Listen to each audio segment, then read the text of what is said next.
Hello everyone. तो again आप सभी का स्वागत है हमारे चैनल पर। तो आज मैं आप लोगों के साथ फिर से शेयर करने वाली हूँ next episode of the Sword Emperor of Eternity का। आई होप कि स्टोरी पसंद आ रही होगी। अगर वीडियो पसंद आ रही है तो प्लीज़ वीडियो को लाइक एंड चैनल को सब्सक्राइब भी जरूर कर लीजिएगा। तो चलिए फिर हम इसका नेक्स्ट एपिसोड स्टार्ट करते हैं। इससे पहले वाले एपिसोड में हमने देखा था कि जो गॉडेस जियांग थी वो जियांग युआन को लेकर आई थी बैम्बू फॉरेस्ट में, और वहाँ पर वो उसे कुछ कल्टीवेशन की ट्रिक्स सिखा रही थी। बट तभी अचानक से वहाँ पर एंट्री होती है एक बीस्ट की, जो कि बहुत ही ज़्यादा पावरफुल था और थर्ड रैंक का बीस्ट था। एंड जियांग युआन वहाँ से भागने के लिए कहता है, बट गॉडेस उसे लड़ने के लिए कहती है। इसके बाद गॉडेस वहाँ से गायब हो जाती हैं। एंड नाउ अभी जियांग युआन उस बीस्ट को अपने सामने देख रहा था। जियांग युआन अपने स्वॉर्ड से उस पर अटैक करता है। वो बीस्ट बहुत पावरफुल था, जिस वजह से वो जियांग युआन के वार को अच्छे से डॉज कर लेता है। उसके बाद वहाँ पर एंट्री होती है एक और एल्डर की। वो एल्डर आने के साथ ही उसे लॉयन बीस्ट के ऊपर अटैक करता है, और वो बीस्ट बहुत ज़्यादा पावरफुल होने की वजह से उनके अटैक को भी डॉज कर लेता है। और इसके बाद हम देखते हैं वहाँ पर एक और गर्ल की एंट्री होती है। वो लड़की वहाँ पर आते ही तुरंत ही कहती है कि ग्रैंडपा आप ठीक तो है ना। और जो ओल्ड एल्डर अभी यहाँ पे था वो उस लड़की को देखते हुए कहता है कि शियान तुम यहाँ पे मत आओ, तुम्हें यहाँ पर आने की जरूरत नहीं है। और वो लड़की वहीं पर रुक जाती है। एंड अगेन हमें फिर से फाइटिंग सीन को दिखाया जाता है। फाइटिंग बहुत ही ज़्यादा ज़बरदस्त चल रही होती है, और उसी के बीच में देखते हैं जो एल्डर अभी आया था वो उस लॉयन बीस्ट के ऊपर अपने स्वॉर्ड से अटैक करता है। पर वो लॉयन बीस्ट बहुत ही ज़्यादा पावरफुल था और वो उसके अटैक को भी डॉज कर लेता है। एंड वो एल्डर बहुत ही ज़्यादा थका हुआ दिखाई दे रहा था। इसके बाद हम देखते हैं वो लॉयन बीस्ट एक बार फिर से अपनी पावर्स का यूज करके उसी एल्डर के ऊपर अटैक करने वाला था। बट तभी हम जियांग युआन को देखते हैं जो अपने स्वॉर्ड को निकालता है, और वो सीधा उस लॉयन बीस्ट के सर पर आता है। जैसे ही वो जंप करके युआन उस लॉयन बीस्ट के सर पर आता है, तुरंत ही जियांग युआन अपने स्वॉर्ड को निकालता है और वो अपने स्वॉर्ड को सीधे उस लॉयन बीस्ट के सर में घुसा देता है। और उसके तुरंत ही बाद वो लॉयन बीस्ट बहुत ही बुरी तरह से पेन से चिल्लाने लगता है, और कुछ ही सेकंड्स के अंदर उस लॉयन बीस्ट की वहीं पे डेथ हो जाती है। उसकी डेथ के बाद हम जियांग युआन को देखते हैं जो उस लॉयन के सर से नीचे उतर कर आता है, और उसके बाद वो एल्डर को वहाँ पे देख के उनसे पूछता है कि सीनियर आप ठीक हैं या नहीं। हम देखते हैं उसी एल्डर को जो वहाँ पर आता है, और उसके बाद वो जियांग युआन को देखता है और उनसे धन्यवाद कहता है उनकी जान बचाने के लिए। जियांग युआन उस एल्डर से कहता है कि आपको मुझे शुक्रिया कहने की कोई जरूरत नहीं है। बट वो एल्डर जियांग युआन को वो बीस्ट ऑफर कर देता है और कहता है कि तुम इस बीस्ट को रख सकते हो। ये सुनने के बाद जियांग युआन कहता है कि उसकी कोई जरूरत नहीं है। वो एल्डर जियांग युआन से कहता है कि तुमने ही इस बीस्ट को मारा है, तो अब ये बीस्ट तुमसे बिलोंग करता है। इसके बाद जियांग युआन कहता है ये बस एक बीस्ट है जो कि गोल्डन हॉर्न्स वाला है, और उसी के साथ इसके अंदर डेमोनिक पिल्स भी है, तो वो इतना बड़ा गिफ्ट एक्सेप्ट नहीं कर सकता है। बट वो एल्डर कहता है कि नहीं, तुम्हें इसे एक्सेप्ट करना ही होगा, तुम काफ़ी ज़्यादा पावरफुल हो।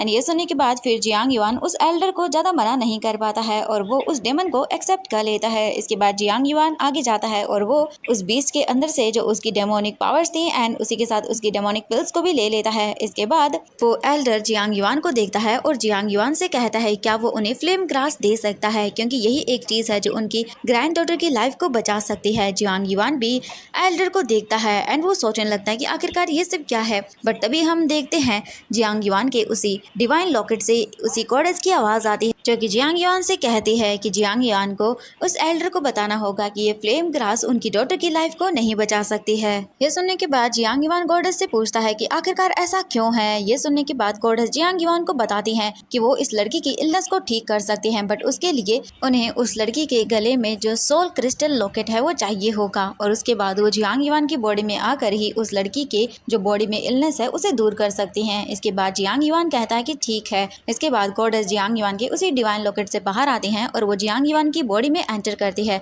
जियांग युआन की बॉडी में एंटर करने के बाद गॉडेस उन दोनों को देखती हैं, और उसके बाद वो उन्हें बताती हैं कि ये जो फ्लेम ग्रास है वो तो सेकेंड स्पिरिचुअल मेडिसिन है जो कि उनकी ग्रैंड डॉटर को ठीक कर सकती है, पर अगर जियांग युआन चाहे तो उनकी डॉटर को पूरी तरह से ठीक कर सकता है। एंड ये सुनने के बाद वो एल्डर तुरंत ही जियांग युआन से कहता है कि क्या वो उनकी ग्रैंड डॉटर के बॉडी में जो हिडन डिजीज है क्या वो उसे देख सकता है। इसके बाद जियांग युआन उन्हें बताता है कि उनकी जो ग्रैंड डॉटर है उनकी बॉडी नो यंग बॉडी है, और ये बॉडी कई हजार वर्षों में कभी देखी नहीं गई है। ऐसी बॉडी होना बहुत ही ज्यादा मुश्किल है, और इस बॉडी का दायरा बहुत ही सीमित होता है। बट इनकी बॉडी में जो एनर्जी है वो बहुत ही ज्यादा है। स्पिरिचुअल एनर्जी इतनी ज्यादा है इनकी बॉडी में कि उसे कंट्रोल करना बहुत मुश्किल है, और इसी के साथ साथ इनकी पावर जो है वो इन्हीं की हड्डियों तक को बहुत ही ज़्यादा नुकसान पहुंचा सकती है। और इसी के साथ साथ इन्वायरमेंट के लिए इनकी जो पावर्स हैं वो बिल्कुल भी अच्छी नहीं है, बहुत ही खतरनाक है। ये सुनने के बाद एल्डर देखता है जियांग युआन को और उसके साथ ही उन्हें कहता कहता है कि तो इसका मतलब है कि आप मेरी ग्रैंड डॉटर की बॉडी में जो डिजीज है उसे देख सकते हैं, तो क्या इसका कोई इलाज है?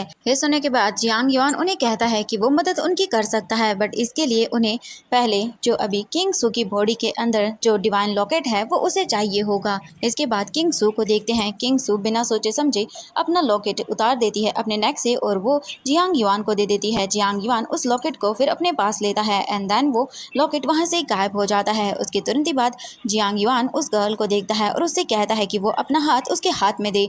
एंड ये सुनने के बाद वो लड़की किंग सू बहुत ही ज़्यादा शर्माने लगती है और वो कुछ सोचने के बाद फिर अपना हाथ जियांग युआन के हाथों में रख देती है। जियांग युआन जैसे ही उसका हाथ टच करता है तो उसका हाथ उसे बहुत ही कोल्ड फील होता है। इसके बाद जियांग युआन किंग सू से कहता है कि तुम्हें ब्लैकलिस्ट 9 यून फोर्स को फेस करना होगा। शायद 3 साल से भी ज़्यादा का टाइम हो चुका है जब तुम इस डिजीज़ से पूरी तरह से पीड़ित हो चुकी हो। एंड ये सुनने के बाद किंग सू कहती है कि उसे 3 साल और 1 महीना हो गया है जब से उसे ये डिजीज़ हुई है। एंड ये सुनने के बाद जो एल्डर था वो भी देखने लगता है और उसे भी काफ़ी ज़्यादा अपनी ग्रैंड डॉटर को ऐसे देख के बुरा लगता है। इसके बाद जियांग युआन कहता है कि नॉर्मल पर्सन जो इससे पूरी तरह से इफेक्ट हो जाते हैं उनकी बॉडी की फ्रेगनेंस फीकी पड़ जाती है। मुझे डर है कि कहीं इनकी बॉडी की फ्रेगनेंस फीकी न पड़ गई हो, क्योंकि उसके बाद तो इसे पूरी तरह से क्योर करना बहुत ही ज़्यादा मुश्किल हो जाएगा। एंड फिर वो देखता है किंग सू को और कहता है कि आपको कल्टीवेट करना होगा 5 माइंड से एंड उसी के साथ 5 लॉस्ट जो पाथ हैं उनको भी ध्यान में रखते हुए आपको कल्टीवेट करना है। उसी के बाद ही आप अपने आप को पूरी तरह से ठीक कर सकती हैं। एंड मुझे पता है कि आपने पहले भी अपनी डिजीज़ को दूर करवाने के लिए इलाज करवाया होगा। एंड ये सुनने के बाद एल्डर कहता है कि हाँ। एंड किंग सू भी कहती है कि उसके पिता ने और उसी के साथ साथ उसके ग्रैंडपा ने उसका इलाज किया था और इसमें उन दोनों की बहुत सारी एनर्जी लॉस्ट हो जाती थी। एंड ये सुनने के बाद एल्डर कहता है कि किंग सू कोई बात नहीं, मैं जानता हूँ, मैं जब तक तुम्हें ठीक नहीं कर लेता हूँ मैं अपनी एनर्जी को ऐसे ही लॉस्ट करने के लिए तैयार हूँ। तुम मेरी ग्रैंड डॉटर हो तो मैं तुम्हारी इस डिजीज़ को दूर करने के लिए कुछ भी कर सकता हूँ। इसके बाद जियांग युआन कहता है कि आप मेरे साथ चलिए, मुझे इस डिजीज़ को दूर करने के लिए आपका साथ चाहिए। एंड इसके बाद हम सीन कट करके देखते हैं कुछ ही टाइम के अंदर जियांग युआन और किंग सू एक जगह पर बैठ जाते हैं। एंड नाउ इसके बाद जियांग युआन अपनी पावर्स का यूज़ करता है और वो किंग सू की बॉडी पर अपनी पावर्स का यूज़ करके उसकी बॉडी से उन डिजीज़ को दूर करने लगता है। एंड इससे जो किंग सू थी उसको बहुत ही ज़्यादा पेन भी होता है, क्योंकि जैसे जैसे वो फोर्स उसकी बॉडी से हट रहा था वैसे वैसे उसे बहुत ही पेन हो रहा था। एंड कुछ ही टाइम के अंदर जियांग युआन अपने उसी मेथड को पूरी तरह से किंग सू पर अप्लाई करता है और कुछ टाइम के बाद किंग सू को थोड़ा ठीक महसूस होता है। इसके बाद जियांग युआन उठ जाता है और कहता है कि मुझसे जितना हो सका मैंने कर दिया। एंड उसके बाद आपको ही कल्टीवेट करना होगा और बहुत ही जल्द आप अपने आप को ठीक भी कर लेंगी, बस आपको अच्छे से कल्टीवेट करना होगा। किंग सू जियांग युआन को देखती है एंड वो अपने अंदर की एनर्जी को महसूस करती है। इसके बाद एल्डर जल्दी से किंग सू के पास आता है और वो उससे पूछता है कि उसे कैसा महसूस हो रहा है। इसके बाद किंग सू अपने ग्रैंडपा को बताती है कि उसे काफ़ी अच्छा लग रहा है, उसे काफ़ी रिलीफ मिल रहा है। एंड ये सुनने के बाद जो एल्डर था वो जियांग युआन को देखता है और उसके बाद किंग सू भी एल्डर जियांग युआन से कहता है कि उसने न केवल उसकी जान बचाई है, उसी के साथ साथ उन्होंने उसकी ग्रैंड डॉटर की लाइफ को भी सेव किया है। वो लोग जियांग युआन का ये उपकार कभी नहीं भूलेंगे और उसी के साथ साथ जियांग युआन ने उनके पूरे सोंग परिवार के ऊपर एक बहुत बड़ा एहसान किया है। इस एहसान को चुकाने के लिए जो एल्डर था वो अपनी पॉकेट से एक क्रिस्टल जेड निकालता है और वो क्रिस्टल निकाल कर वो जियांग युआन को देते हुए कहता है कि ये बस उनकी एक छोटी सी भेंट है जो वो जियांग युआन को देना चाहते हैं। जियांग युआन उसे एक्सेप्ट करे एंड इसके बाद जियांग युआन उस क्रिस्टल जेड को एक्सेप्ट कर लेता है। एंड इसके बाद हम देखते हैं जो किंग सू थी वो जियांग युआन को देखती है और उसे देखकर लग रहा था कि उसे जियांग युआन जैसे थोड़ा बहुत पसंद आ रहा था और वो थोड़ी सी हिचकिचाते हुए एंड देन थोड़ा सा ब्लश करते हुए जियांग युआन को देखती है और उसके बाद कहती है कि आपका नाम क्या है और अगर वो आपको बुलाना चाहे तो वो कैसे बुला सकते हैं और उसी के साथ साथ वो उन्हें कहाँ मिलेगा। एंड ये सुनने के बाद जियांग युआन बोलता है कि ठीक है वो उन्हें बता देगा। इसके बाद जियांग युआन अपनी पॉकेट से एक एलिमेंट निकालता है और उसके बाद वो उन्हें देते हुए कहता है कि जब भी उन्हें ज़रूरत पड़ेगी तब वो इसका यूज़ कर सकते हैं और जियांग युआन को वो कोई भी वहाँ से संदेश भेज सकते हैं। अगर कोई भी उन्हें ज़रूरत हुई तो जियांग युआन उनके सामने ज़रूर आ जाएगा और वो उनकी हेल्प भी करेगा और उसके साथ साथ ही ये एलिमेंट किंग सू की पावर्स को अब्जॉर्ब करने में और उसे स्टेबल रखने में भी हेल्प कर देगा।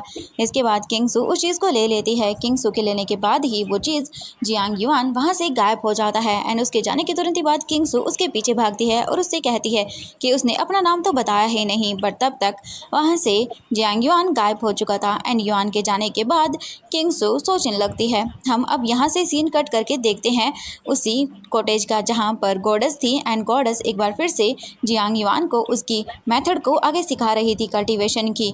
फिर से हम देखते हैं जियांग युआन अपनी सारी एलिमेंट्स जो अभी वो लेकर आया था उनकी पावर्स को ऑब्जर्व करने लगता है।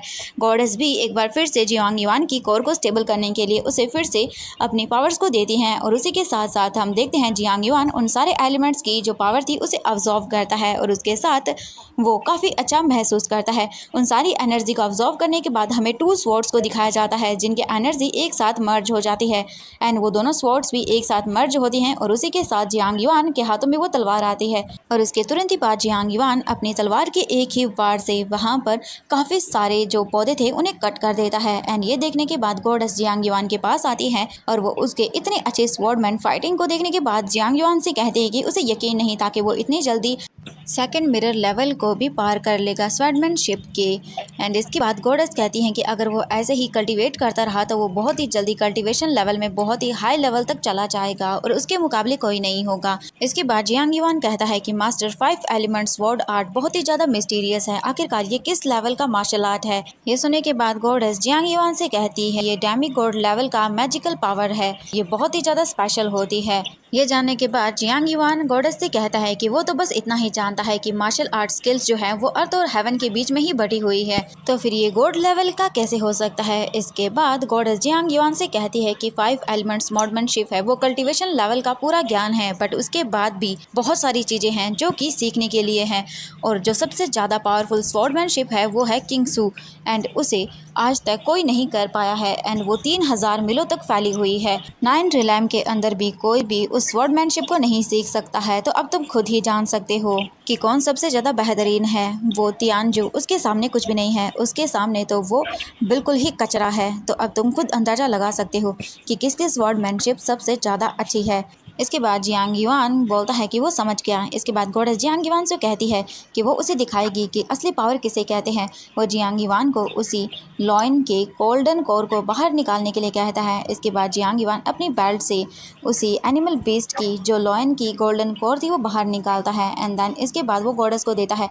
गॉडेस उसके बाद उसे ऑब्जर्व करती हैं एंड वो तुरंत ही अपनी पावर्स का यूज़ करती हैं एंड हमें उसी बीस्ट की सोल को दिखाया जाता है जो कि गॉडेस के हाथों में होती है। इसके बाद गॉडेस जियांग युआन से कहती है कि वो अपना माउथ ओपन करे। जियांग युआन जैसे ही अपना माउथ ओपन करता है, इसके बाद जो गोल्डन लॉइन बीस्ट की सोल थी वो जियांग युआन के माउथ के अंदर एंटर कर जाती है और इसके बाद गॉडेस उससे कहती है कि अपनी तुरंत ही 5 एलिमेंट्स की पावर्स को यूज़ करो और उसे ऑब्जर्व करो। जियांग युआन वही नीचे ग्राउंड पर बैठ जाता है और उसके बाद वो अपनी 5 एलिमेंट्स की पावर को यूज़ करता है और उसी के साथ साथ हमें दिखाया जाता है उसी लॉइन बीस्ट की सोल को जो कि पूरी तरह से अब जियांग युआन के ही कंट्रोल में आ चुकी थी। जियांग युआन उसे महसूस करता है और वो उसकी सोल को पूरी तरह से अपने अंदर ऑब्जर्व कर लेता है। इसके बाद हम देखते हैं जियांग युआन के कैद में पूरी तरह से अब वो लॉयन बीस्ट की सोल आ चुकी थी, अब वो उसी का मास्टर था। इसके बाद गॉडेस जियांग युआन से पूछती है कि तुम्हें कैसा लग रहा है। जियांग युआन उसे फील करने के बाद कहता है कि मुझे काफ़ी अच्छा लग रहा है, मुझे ऐसा लग रहा है जैसे मैं पूरा हो चुका हूँ एंड मुझे अब काफ़ी पावरफुल भी फील हो रहा है। इसके बाद जियांग युआन कहता है गॉडेस से कि वो अब अपना बदला लेने के लिए पूरी तरह से सक्षम हो रहा है और एक दिन वो उसे वही पेन देगा जो उसने उसे दिया था, बल्कि उससे 1000 गुना ज़्यादा दर्द वो उस इंसान को देगा जिसने उसकी पूरी फैमिली को डिस्ट्रॉय कर दिया और उसी के साथ साथ उसे पूरी तरह से बेकार बना दिया, उसकी ब्लड लाइन को डिस्ट्रॉय किया। वो उस इंसान को छोड़ेगा नहीं, उसे पूरी तरह से डिस्ट्रॉय करके रख देगा और उसी के साथ साथ उसके पूरे खानदान का नाम और निशान भी मिटा देगा। और उसी के साथ ये आज की एपिसोड यहीं पर एंड हो जाती है। मैं जल्द मिलूंगी आपके साथ फिर से नए एपिसोड के साथ, तो बाय बाय एवरीवन।